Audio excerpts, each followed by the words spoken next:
Hello students, मैं जया जैन और मेरे YouTube channel lecture by Jaya ma'am में आपका स्वागत है। आप लोगों ने मेरा पिछला वीडियो ध्यान से नहीं देखा हो तो आप जरूर देखिएगा।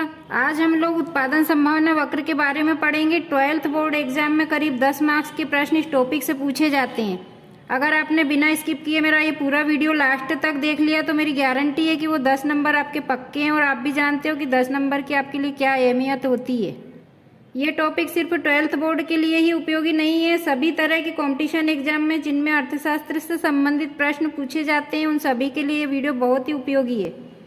बशर्ते कि इसे ध्यान से सुने। और एक बात सबसे महत्वपूर्ण, आपकी डिमांड पर मेरे सभी वीडियो के नोट्स आप लोगों को निःशुल्क उपलब्ध होंगे। बस आप मेहनत करें, हम आपकी तैयारी में हमेशा तत्पर हैं। तो आइए शुरू करते हैं। वीडियो को फुल स्क्रीन पर जूम करके देखिएगा तो आपको स्पष्ट लिखा हुआ दिखाई देगा, जो मैंने बहुत ही मेहनत से नोट्स बनाए हैं। प्रश्न नंबर 1, उत्पादन संभावना वक्र क्या है? उत्पादन संभावना वक्र वह रेखा है जो दो वस्तुओं के विभिन्न संयोगों को बताती है। इसके प्रत्येक बिंदु पर उपभोक्ता को समान संतुष्टि मिलती है। प्रश्न नंबर 2, उत्पादन संभावना वक्र के अन्य नाम क्या हैं? तटस्थता वक्र, अनधिमान वक्र, उत्पादन संभावना वक्र, उदासीनता वक्र, उत्पादन संभावना सीमा, उत्पादन संभावना फ्रंटियर, रूपांतरण वक्र, ये सभी इसके नाम है। मतलब ये है कि उत्पादन संभावना वक्र से ही प्रश्न नहीं पूछे जाएंगे। कभी ये पूछा गया कि रूपांतरण वक्र किसे कहते हैं। आप लोगों को कंफ्यूज बिल्कुल नहीं होना है। इस तरह का कोई भी प्रश्न पूछा जाए आप बेधड़क होकर लिखिएगा।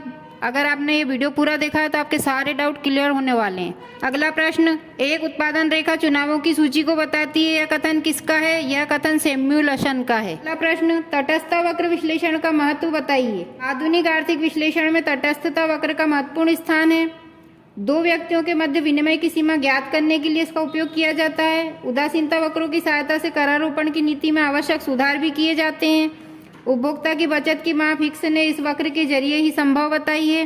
श्रमिक के कार्य और अवकाश के दिनों के बीच अधिमान के क्रम को बताने के लिए इस वक्र का उपयोग किया जाता है। अगला प्रश्न है, उत्पादन संभावना वक्र की मान्यताएं बताइए, सीमाएं या दोष बताइए। अनधिमान वक्र विश्लेषण की मान्यताएं क्या क्या होती हैं? इस तरह से प्रश्न बोर्ड में पूछा जाता है। अनधिमान वक्र विश्लेषण की कई मान्यताएं हैं जिसके अकॉर्डिंग यह काम करता है। नंबर 1, उपभोक्ता का व्यवहार विवेकशील होना आवश्यक है। पूर्ण रोजगार की स्थिति को यह मानता है। अर्थव्यवस्था के सभी साधनों का पूर्ण उपयोग हो रहा है। इस मान्यता पर यह वक्र आधारित होता है। यह विश्लेषण एक निश्चित समय और स्थिति पर ही लागू होता है, अन्यथा यह लागू नहीं होगा। उदासीनता वक्रों की विशेषताएं बताइए। उदासीनता वक्र हमेशा ऊपर से नीचे, बाएं से दाएं तरफ गिरते हैं। उदासीनता वक्र कभी भी क्षैतिज या लंबवत नहीं हो सकते, बाएं से दाएं ढलान वाले ही होते हैं। अगर क्षैतिज और लंबवत होंगे तो कभी भी उपभोक्ता को संतुष्टि प्राप्त नहीं होगी। उदासीनता वक्र कभी भी एक दूसरे को काटते नहीं हैं। उत्पादन संभावना वक्र हमेशा मूल बिंदु की ओर उन्नतोदर ही होते हैं। अगला प्रश्न है, उत्पादन संभावना वक्र नकारात्मक ढाल वाले क्यों होते हैं? इस प्रश्न को इस तरह से भी पूछा जाता है कि बाएं से दाएं को क्यों गिरते हैं।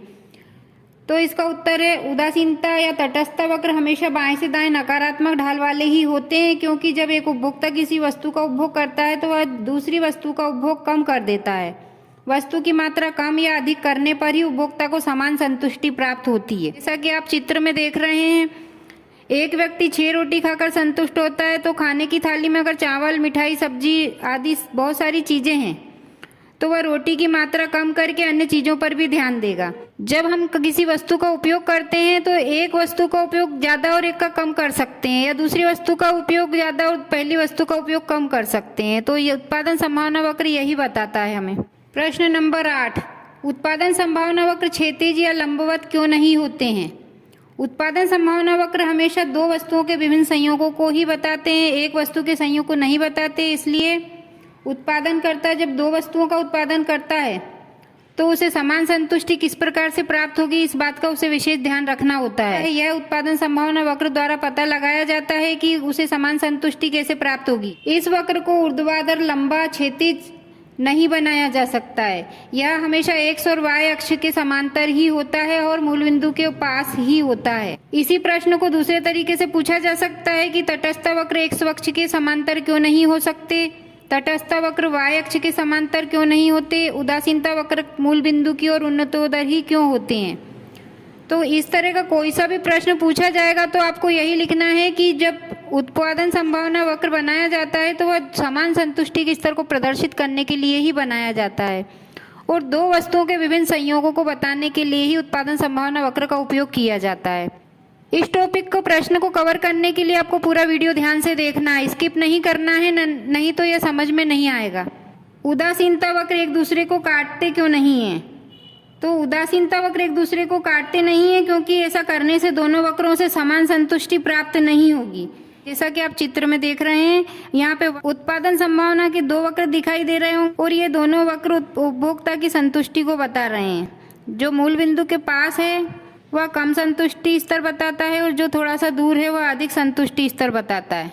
उत्पादन संभावना वक्र की सहायता से क्या उत्पादित करें, समस्या को समझाइए। उत्पादन संभावना वक्र दो या दो से अधिक वस्तुओं के विभिन्न संयोगों को बताता है।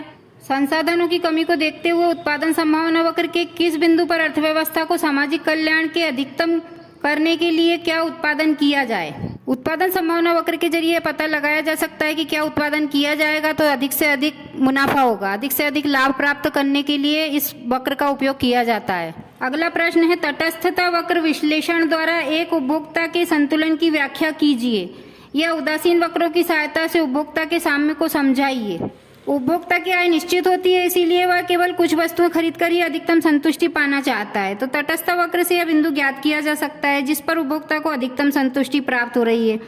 यदि उपभोक्ता एक्स वस्तु का उपभोग अधिक करता है तो वह वाय वस्तु की मात्रा में कमी करेगा। इसके विपरीत यदि वह वाय वस्तु अधिक खरीदता है तो वह एक्स वस्तु की मात्रा में कम करेगा।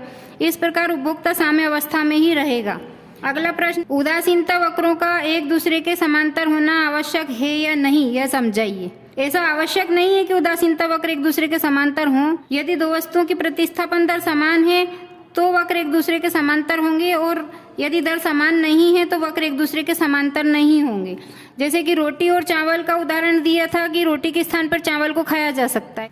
ऐसी वस्तुएं जिनका एक के स्थान दूसरे की जगह प्रयोग न किया जाए तो फिर उसकी प्रतिस्थापन दर कम होगी और ऐसी अवस्था में उदासीनता वक्र एक दूसरे के समांतर होंगे। अगला प्रश्न है, उदासीनता मानचित्र किसे कहते हैं? उदासीनता वक्रों के समूह को उदासीनता मानचित्र कहते हैं। यदि एक वक्र होगा तो उत्पादन संभावना वक्र होगा और वक्रों के समूह होगा यानी कि कई वक्र होंगे तो उदासीनता मानचित्र कहलाएगा। आप लोगों को चित्र में स्पष्ट दिखाई दे रहा होगा कि उदासीनता मानचित्र किस तरह से बनाए गए हैं और पूर्ण संतुष्टि स्तर कहाँ पर है और कम संतुष्टि कहाँ प्राप्त हो रही है। यहाँ पर संतरा और केले का उदाहरण दिया गया है और 4 उदासीनता वक्र बनाए गए हैं। तो जहाँ 4 वक्र बनाए गए हैं उसे मानचित्र कहा जाता है। ज्योग्राफी में आपने मानचित्र देखे होंगे, वैसा मानचित्र यहाँ पर नहीं होता है। यहाँ पर उदासीनता मानचित्र यानी कि कई वक्रों के समूह को मानचित्र कहा गया है। अगला प्रश्न है, तटस्थता तालिका समझाइए। स्क्रीन पर आपको उत्तर दिखाई दे रहा होगा। यहाँ पर केला और संतरे का संतुष्टि स्तर बताया गया है।